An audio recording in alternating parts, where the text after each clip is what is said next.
Hello everyone and a very warm welcome to bite and diet. मैं हूँ dietitian Priyanka और आज मैं बात करने जा रही हूँ वेट गेन के बारे में, यानी किस तरह से हम अपना वज़न बढ़ा सकते हैं। मेरे पास जितने भी लोग आते हैं उनमें से मैक्सिमम लोग अपना वज़न कम करना चाहते हैं, लेकिन वहीं दूसरी तरफ कुछ लोग ऐसे भी आते हैं जो अपना वज़न बढ़ाना चाहते हैं, लेकिन बहुत कोशिश के बाद भी उनका वज़न बढ़ नहीं पाता है। तो आज मैं आपको उन सभी स्टेप्स के बारे में बताऊंगी कि किस तरह से अगर आपका वज़न बहुत कम है तो आप उसे बढ़ा सकते हैं।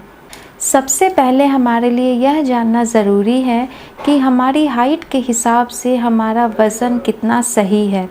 इसके लिए हम एक फ़ॉर्मूला यूज़ करते हैं जिसे हम कहते हैं BMI यानी बॉडी मास इंडेक्स।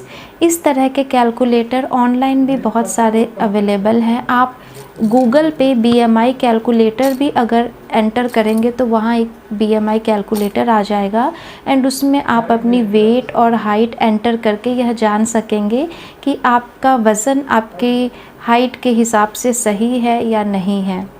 अगर आपका यह BMI 22.5 आ रहा है, इसका मतलब आपका वज़न बिल्कुल सही है।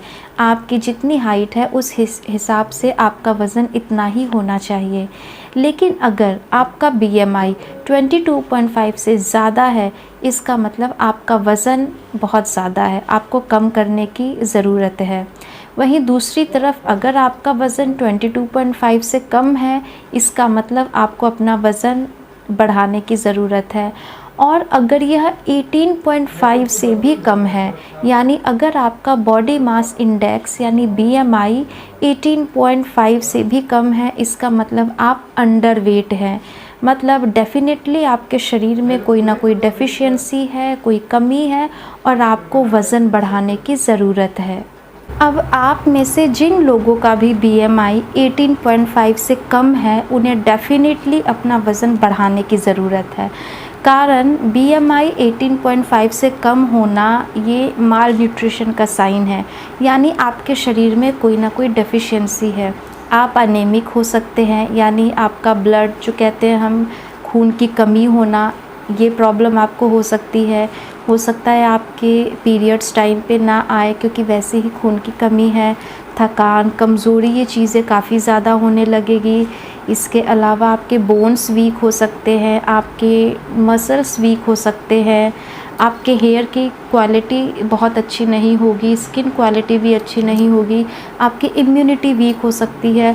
तो इन सभी कारण से उन लोगों को अपना वज़न बढ़ाने की डेफिनेटली ज़रूरत है जिनका भी BMI 18.5 से कम है।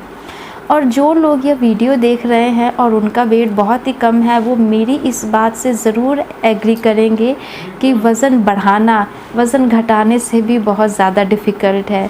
यानी वेट लॉस करना तो आसान है, लेकिन वज़न बढ़ाना बहुत डिफ़िकल्ट है। और वज़न बढ़ाने के चक्कर में हम सबसे बड़ी गलती यह कर जाते हैं कि हम अनहेल्दी खाने लगते हैं। मैं जब लोगों का डाइट रिकॉर्ड लेती हूँ तो मैं देखती हूँ उनकी डाइट में ब्रेड, बिस्किट, मैदा, नमकीन, चिप्स, फ्राइड फूड, स्वीट्स, इन सब का इंटेक बहुत ज़्यादा होता है, क्योंकि उन्हें ऐसा लगता है कि हमें वज़न बढ़ाना है, इसका मतलब हमें बहुत सारा खाना है।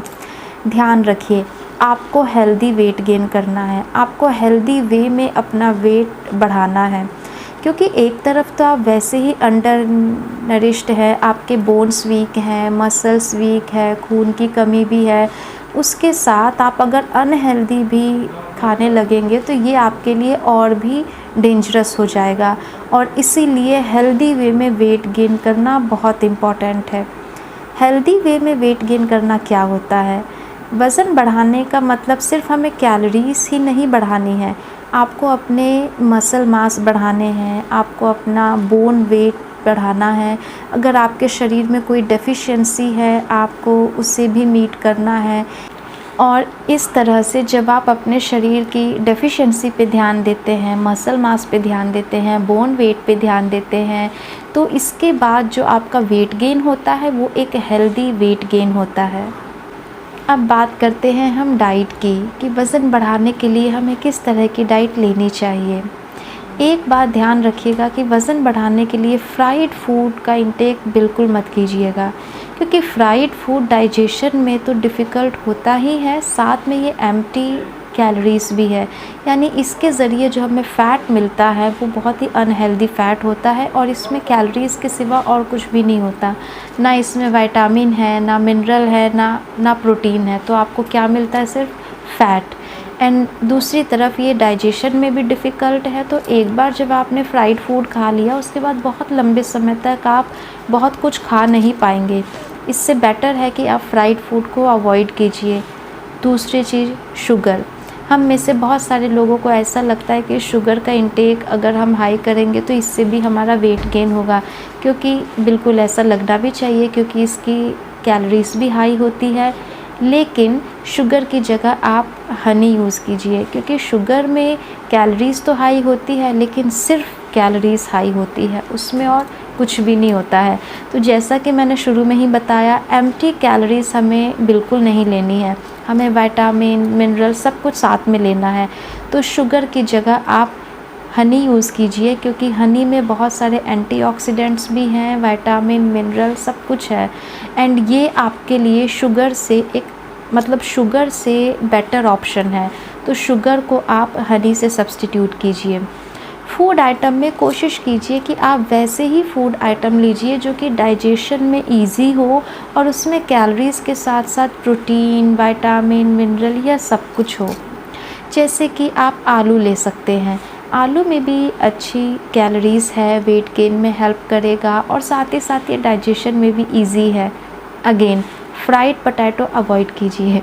आप सब्ज़ी बना के खा सकते हैं, इसे मैश्ड फॉर्म में ले सकते हैं, आलू का चाट ले सकते हैं। सेकंड ऑप्शन है साबूदाना। साबूदाने की भी कैलोरीज़ बहुत हाई होती है और ये डाइजेशन में भी इजी है। इसके अलावा आप फ्रूट्स का इंटेक हाई कीजिए। आप हाई कैलोरी फ्रूट्स ले सकते हैं, क्योंकि जब हम फ्रूट्स की बात करते हैं तो कोई भी फ्रूट ऐसा नहीं है कि वो हमें सिर्फ कैलोरीज़ दे रहा हो। फ्रूट्स हमें कैलोरीज़ के साथ साथ विटामिन्स एंड मिनरल भी सफिशिएंट अमाउंट में देता है। तो आप हाई कैलोरीज़ फ्रूट ले सकते हैं, जैसे आप मैंगो लीजिए, बनाना लीजिए, चीकू लीजिए। आप इसे शेक के फॉर्म में ले सकते हैं, तो ये भी वेट गेन में हेल्प करेगी। आप फ्रूट जूसेस ले सकते हैं, ये आपकी वेट गेन में हेल्प करेगी। फोर्थ ऑप्शन आता है डेयरी प्रोडक्ट। डेयरी प्रोडक्ट में मिल्क कई बार हम डाइजेस्ट नहीं कर पाते हैं। हमें ऐसा लगता है कि मिल्क से हमारा वेट गेन होगा एंड इसीलिए हम ज़बरदस्ती दूध ले रहे होते हैं, लेकिन ऐसा बिल्कुल भी नहीं करना है। अगर आप मिल्क डाइजेस्ट नहीं कर पा रहे हो तो आप मिल्क की जगह कर्ड लीजिए। कर्ड भी आपको same calorie, same protein provide करेगा, लेकिन इसके अलावा इससे आपको गुड बैक्टीरिया भी मिलेंगे और जो आपके शरीर में डाइजेशन को इम्प्रूव करेंगे, गट माइक्रोबायोम को इम्प्रूव करेंगे।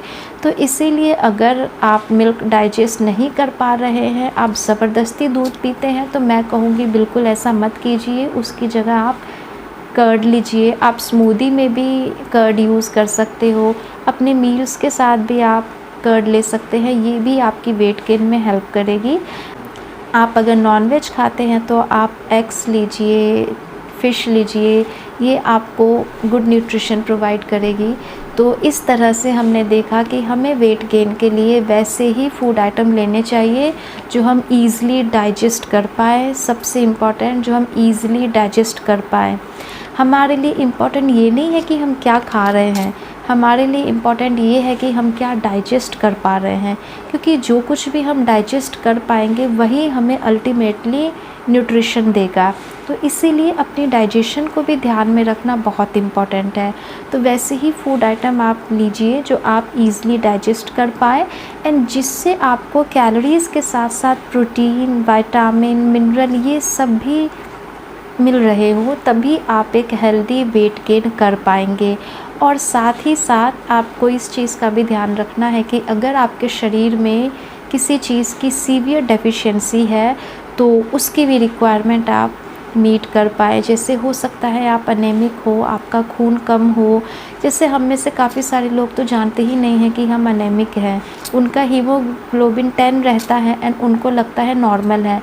तो ऐसे में आपको गेन करने की ज़रूरत है। आपका जो नॉर्मल हीमोग्लोबिन है वो 12 से ऊपर हो या 12 हो तो ये ठीक है, बाकी अगर इससे कम है तो बिल्कुल आपको इस पे भी ध्यान देने की ज़रूरत है। इसी तरह से काफ़ी सारे और भी डेफिशिएंसी हो सकती है, उसको भी हमें साथ-साथ मॉनिटर करना ज़रूरी है, तभी आप एक हेल्दी वेट गेन कर पाएँगे।